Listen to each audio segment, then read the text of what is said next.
Olá, sejam todos muito bem-vindos a mais um boletim do Mercado do Boi. A gente tem visto aí em plena segunda quinzena de mês um mercado firme, preços ainda bastante brigados aí com o produtor, o pecuarista, compassando a entrada aí de animais no mercado, justamente por conta das boas condições de pastagens.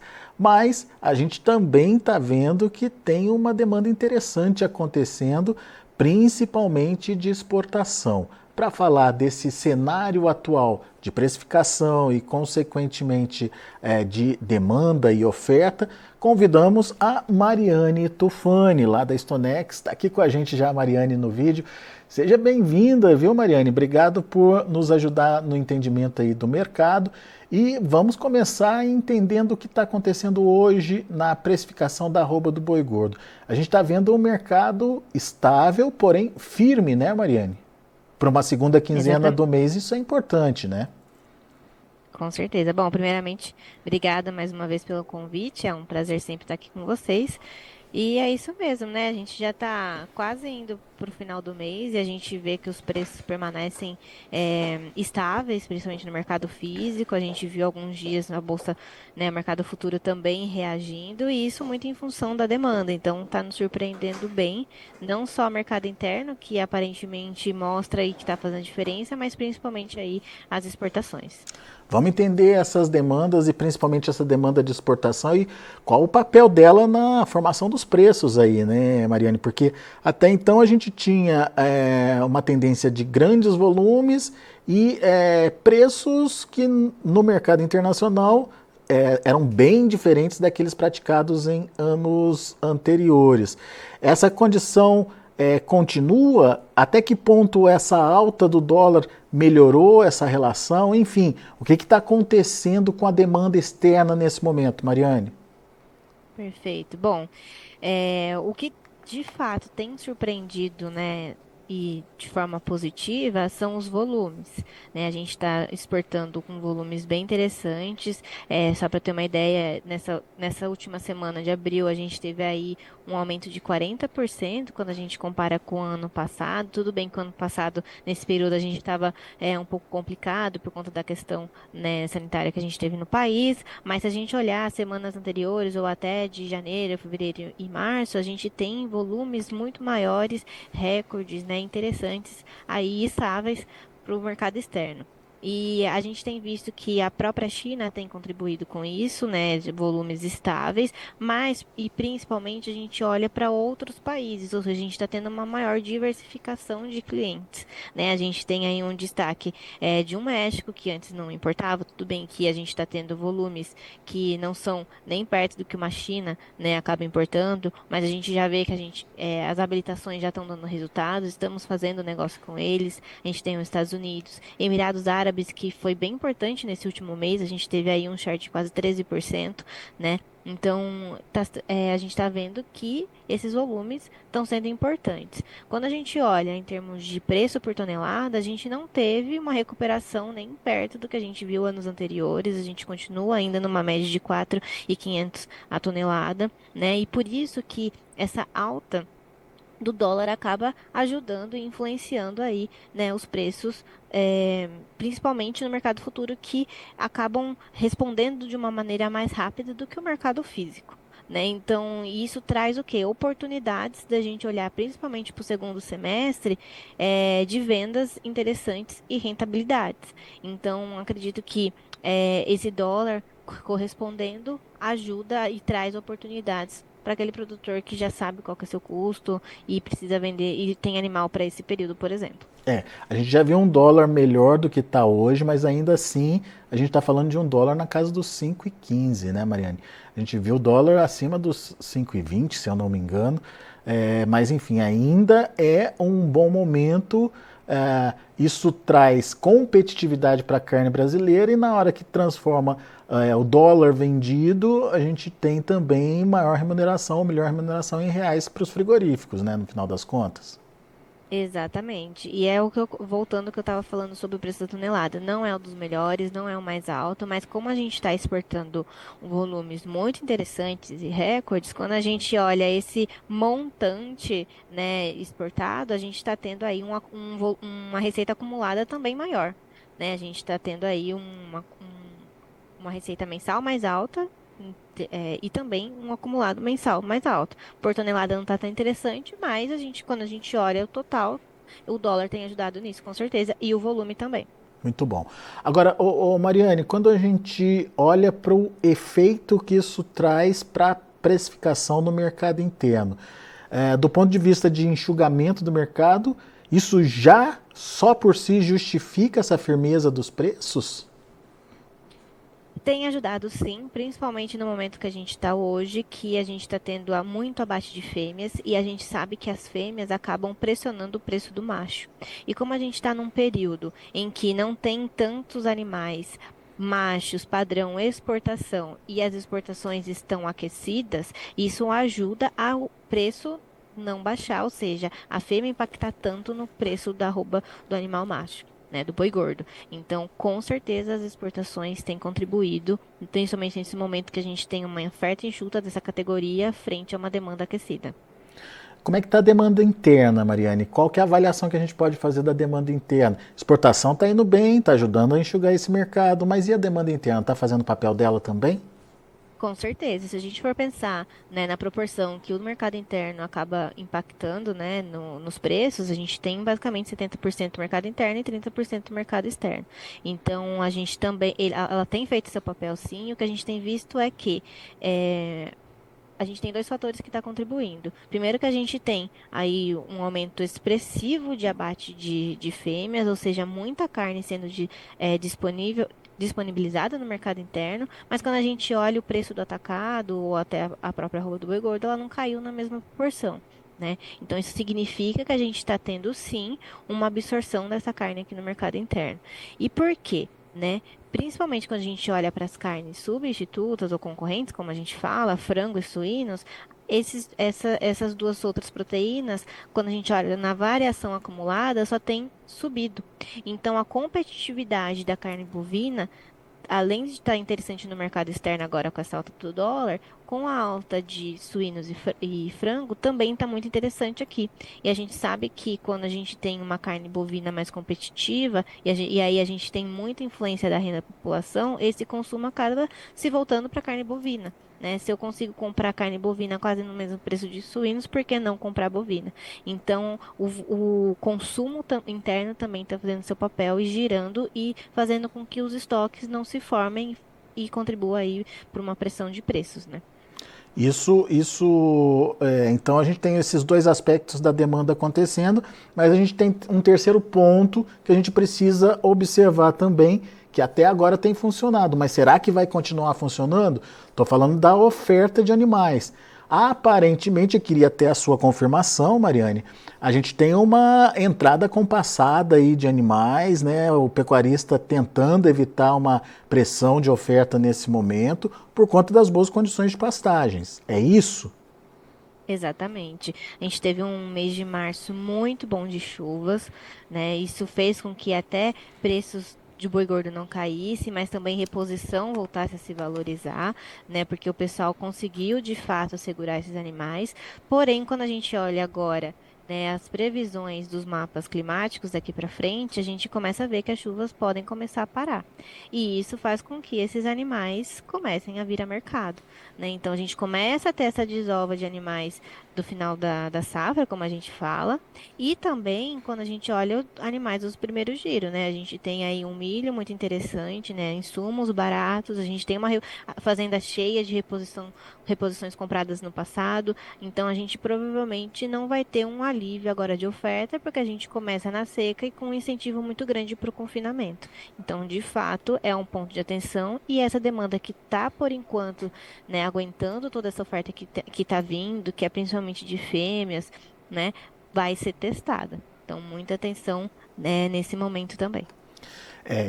Esse é um fator que a gente tem que levar em consideração, né, Mariane, porque as chuvas até agora contribuíram para as condições das pastagens, mas é normal que a partir de agora o período de estiagem se estabeleça e a gente já começou a ver isso nos mapas climáticos, principalmente na faixa central ali do Brasil.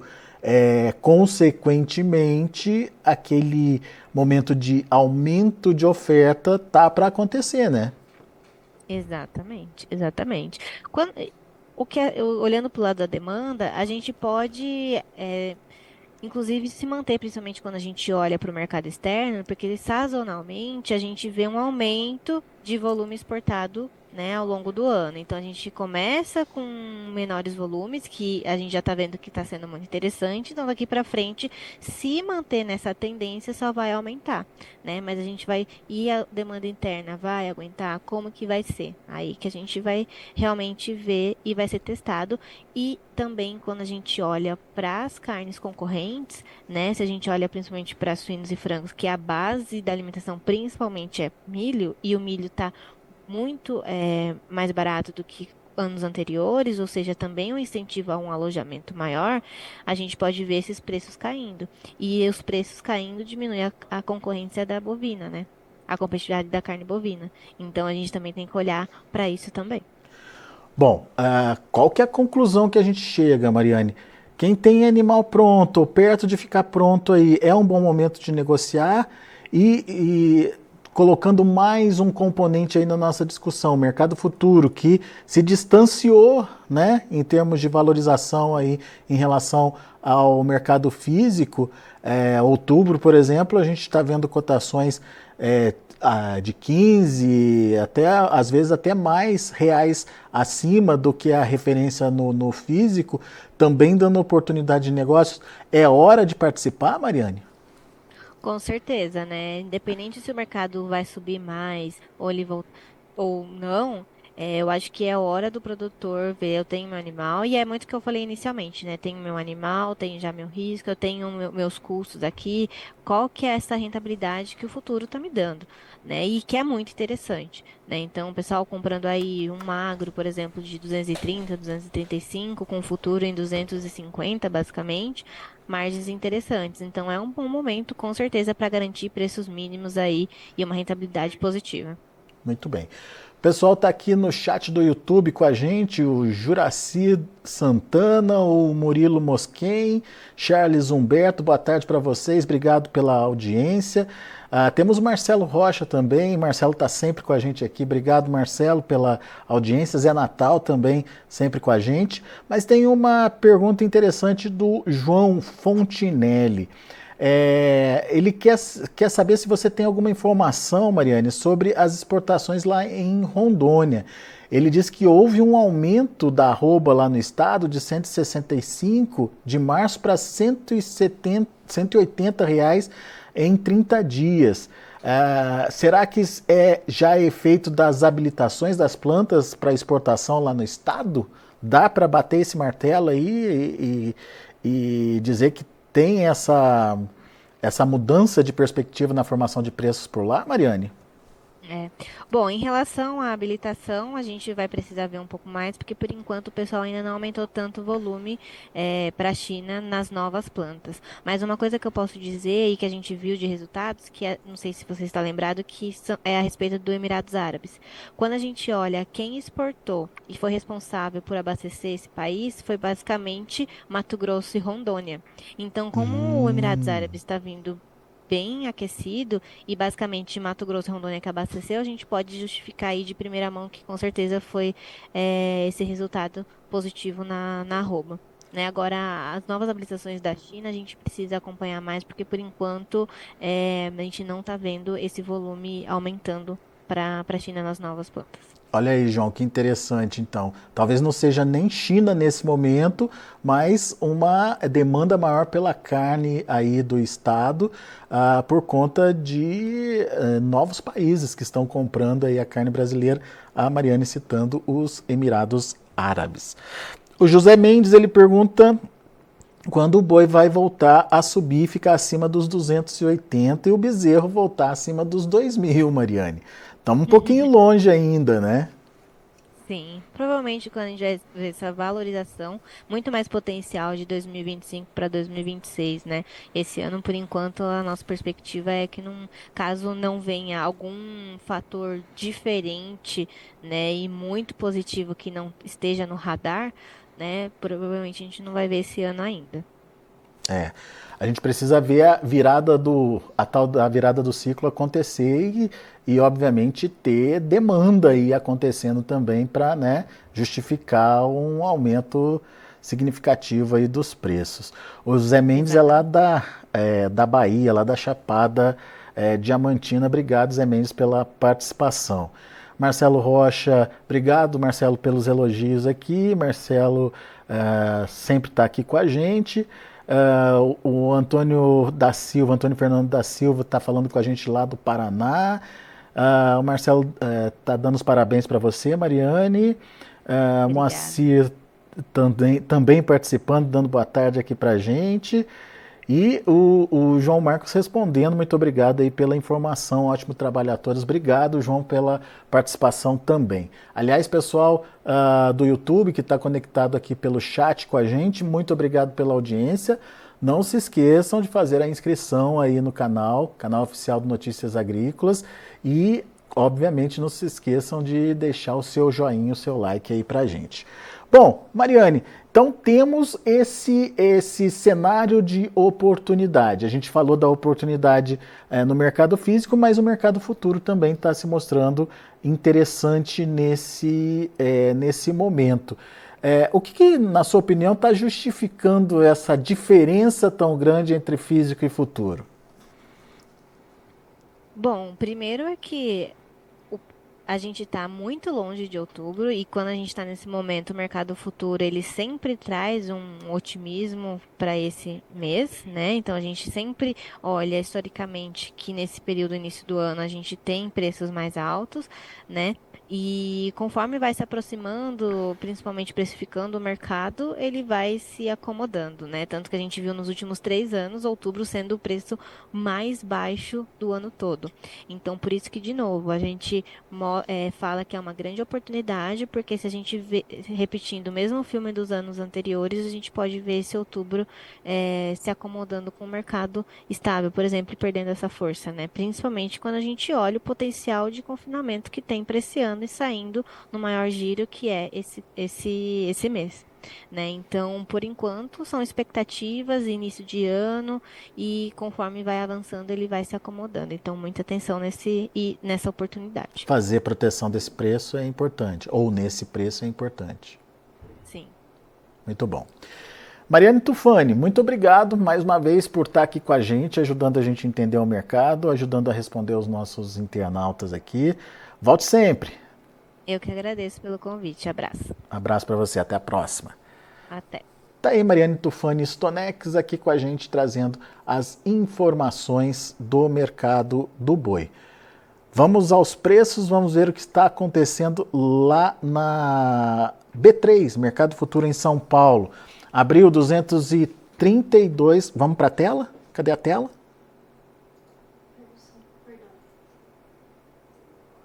Eu estou sem a referência aqui, mas vamos ver aqui na tela. Abril 232,55, uma queda de 0,41%. Abre a câmera, põe na câmera 2 aqui para a gente, que daí a gente consegue visualizar aqui no nosso monitor. Pode abrir. Muito bem, agora sim. Abril 232,55, queda de 0,41%. Maio 235,50, queda de 0,28%. O junho 235,50, caindo 0,3%. E o julho 237,90, recuando 0,27%. Fique atento à oportunidade. O mercado aparentemente já precificou o que tinha que precificar e agora está fazendo aí um movimento de realização de lucros. Indicador CPEA, R$ 231, fechamento de ontem, queda aqui de 1,49%. Muito bem, são os números do mercado do boi, a gente vai ficando por aqui. Eu agradeço muito a sua atenção, a sua audiência. Notícias Agrícolas, informação agro relevante e conectada.